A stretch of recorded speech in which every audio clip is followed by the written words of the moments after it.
Yo, it's your boy, Ray Mabry, coming to you. And I am interviewing one of my friends, a person I've been working with this past year, Chris Boyd. And he's going to pretty much tell you about who he is and his experience as a real estate investor. So without further ado, Chris, go ahead and tell people who you are and a little bit about what your experience is in the real estate industry. Okay, Ray. First of all, thanks for having me on.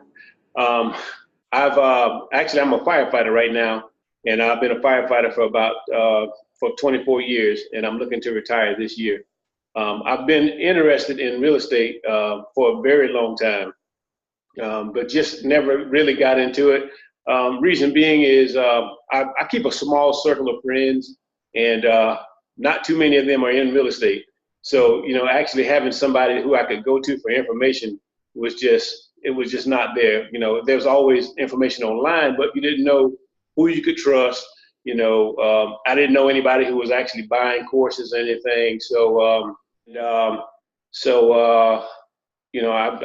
thought that, wholesaling was probably, a viable option to get started.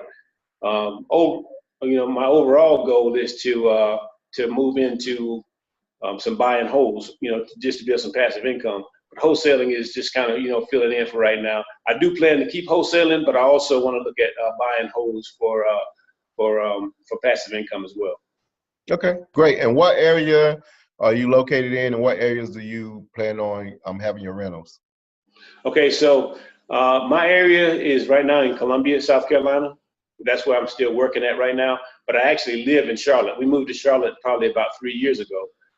So I'm going to keep doing it in Columbia because I know the area so well. But I'm also in Charlotte now trying to make some connections, learning the areas, learning what home values are. I'm seeing all the growth that's going on up in this area. So I eventually want to move to Charlotte as well. Yeah, and those are actually two great areas. I've done some marketing in Columbia and West Columbia before. And of course, Mecklenburg County in Charlotte is a great area. Got some very heavy hitters in that area. So can't go wrong in either area you decide to invest in. But so you are a full-time firefighter. You say you are retiring this year, so congratulations to that. I tell you, man, that's one of those much needed industries and services that, you just don't really know how important you guys are, to our economy and stuff, especially until, you're called upon, but you guys risk your lives for us every day. So, we really do appreciate your service to, our country and stuff. And so, you said moving forward, are you looking, once you retire, are you looking to go into it full time, or what's your plans for the rest of the year? Oh yeah, I'm definitely going to be hitting it full time. Hopefully to build up a team and kind of expand a little bit. But yeah, I definitely want to hit it full time once I retire. Okay, cool. All right. And, as far as you got started last year, right? How many deals have you done so far since you got started? Well, last year I did 5. And this year I just closed my first one about 2 weeks ago. So that's 6 altogether. Okay. All right. So and congratulations again. Like, now that's 6 deals in less than 12 months. And that's very commendable too, because there's some people that's been out there trying to get this thing done for the last 2 or 3 years and haven't closed one deal. They haven't closed deals consistently. So that also speaks to, the kind of person you are and how you're real motivated and how you're determined to go out and be successful. But tell me a little bit about the one that you closed this year. Like, how did you get that deal, and kind of, break down, how long it took you to get it and some of the things you encountered on this last deal that you closed this year. Okay. First deal you closed. So first of all, let me go back and speak on that determination part. Thank you for saying that, but I didn't start out as quick as I thought I would. I actually, got the information, and it took me probably from the time I got the information to the time I was actually put it into action was almost 6 months. Okay. And the reason being is because I probably made the same mistakes that a whole lot of other new guys or girls are making by thinking that I had to have all this stuff in place before I started.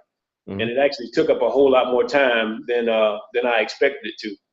I figured I had to have the LLC, I had to have the business cards, and I had to have all these things in place for credibility before I went out, but it was just a matter of building confidence within myself before I actually, took that first step out there. So I didn't get started right away. There was some time in there. But so for the deal this year, this was actually from, after I reached out to you, you put me on some things and kind of gave me some pointers and some direction. And, we got started on that list that you gave me. And I reached out to this guy probably about 2-3 months ago. It's actually been some time.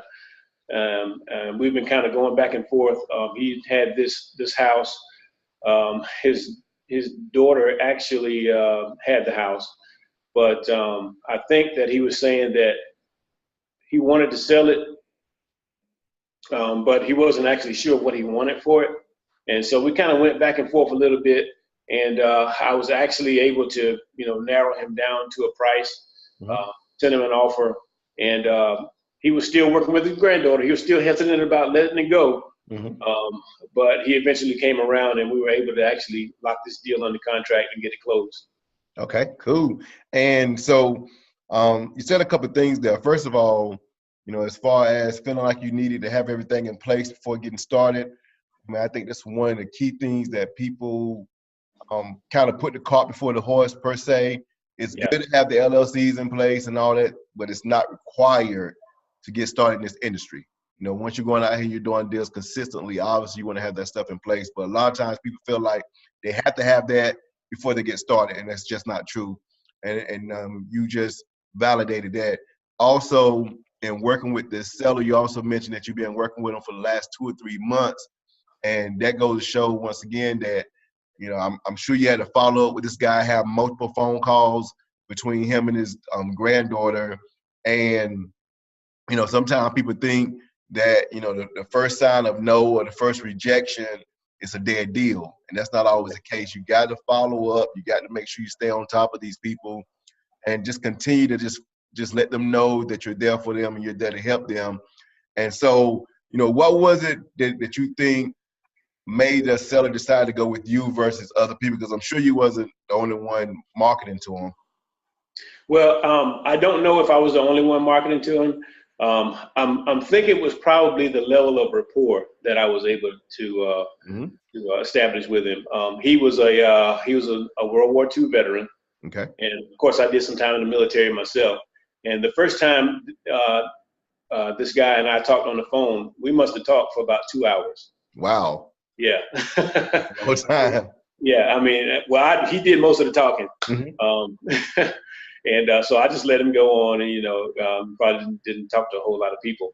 And then we were also talking about the growth in the area, and the issue that was going on with him and his family. So I knew that he was also having some health issues. So there were some times when I would call him and I would just ask him, "How you doing? How you feeling today?" And not even mentioning the house, but just call, "Hey, I just wanted to call and see how you feeling today. I know you were having some issues. Just want to check in on you, see if I could do anything for you," like that. And so I think it was just a level of rapport that kind of helped me get it. Right. And what kind of list was this, or what kind of lead was this?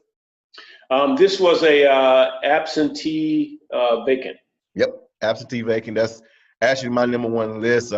It's good to have niche lists like, your probates and your code violations and tax defaults and stuff. But I always like to kind of go with absentee vacants because you end up getting a lot of those other type of leads through that particular list. So you still get a huge mixture of those leads and stuff. But, that's a long time to have a conversation. So obviously, you guys build some real strong rapport, which is good because sometimes that's what it takes.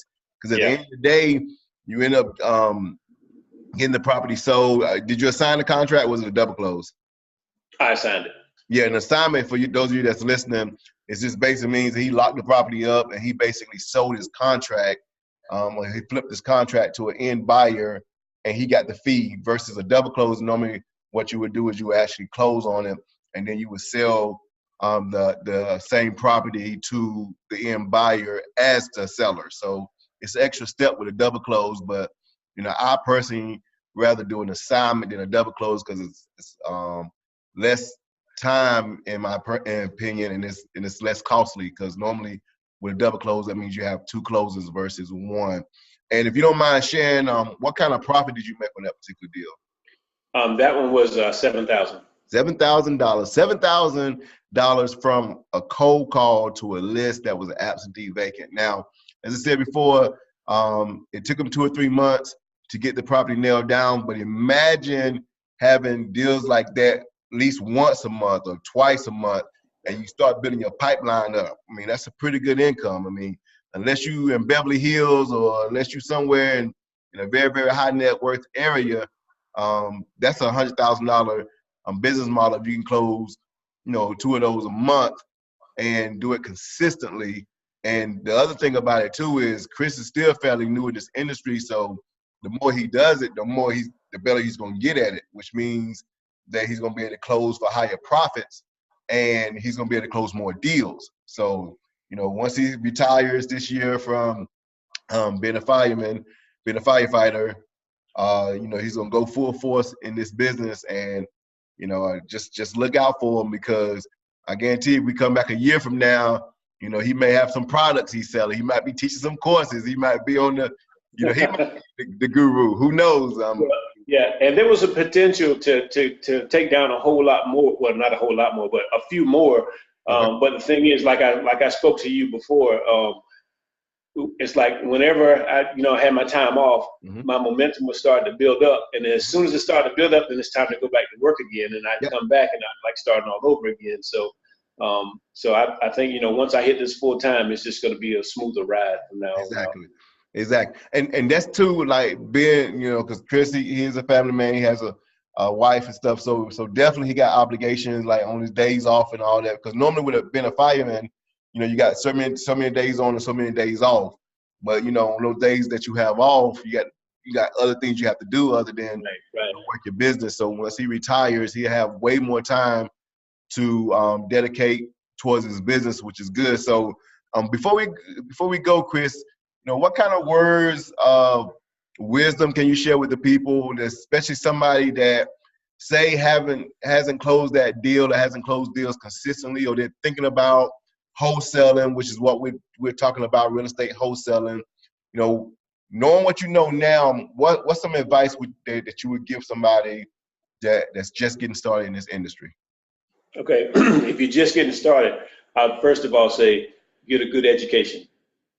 Make sure you understand, the ins and outs of wholesaling, but not too much. Don't go too deep into it. Make sure you got the basics down, and then if you can, what will help even better is if you can connect with somebody that's already doing it.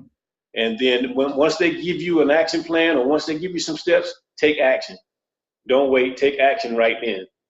Yeah, I agree, man, and I agree 100% with everything you just said, because sometimes people, they try to figure it out, they try to go out here and just, fail forward fast and all that, which is fine. Yeah. But if you don't know what you're doing, you could be making a mess, or you could be wasting time. So, and a lot of money is key. Linking up with the right person is key, and then taking action is key. So, anyways, Chris, I appreciate your time. Congratulations, man, on your success. Congratulations on your retirement this year. And like I said, man, we may reconnect a year from now and see how further along you've come, being in the business full time. And like I said, man, I know you're going to go out here and do great things. Well, thanks a lot, Ray. I appreciate it. Hey, not a problem, man. Good job. Peace.